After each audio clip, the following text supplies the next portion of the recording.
قال رسول الله صلى الله عليه وسلم إذا أصبح أحدكم يوما صائما فلا يرفث ولا يجهل فإن امرؤ شاتمه أو قاتله فليقل إني صائم إني صائم.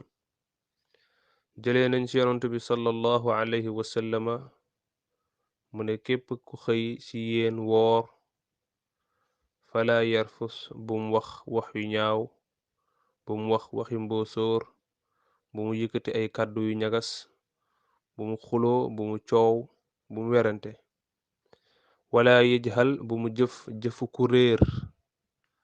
te it fa in imru'un shaatamahu aw qaatalahu bu waaye ñëwee ci yow ŋàññ la wala saaga la wala xuloog yow wala wax la wax yoo xam ne yu ñagas la yu ñàkk teggin, dem sax bay bëgg xeex ak yow, bul ko tontu ci jëfam yu ñaaw yooyu wala ci waxam yu ñaaw yooyu le.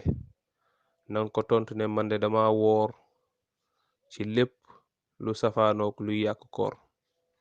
woor naa ci suma làmmiñ ba duma ci wax lu ñaaw, duma ci wax saaga, duma ci tontante, duma xuloo.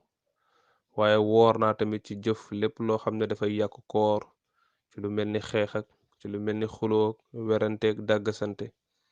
kon woor nekkul lekk ci ñàkk lekk ñàkk naan, waaye dangay wooral sa mboole mi cër. say bët dañuy woor, sa làmmiñ dañuy woor, say cër dañuy woor. rawatina nag bu nit waxee wax bu ñaaw jëm ci yow, bul ko tontu, bul xuloog moom, bul weranteeg moom. bu demoon ba yëkkati ay cëram bëgg xeex ak yow, bul xeexal ak moom.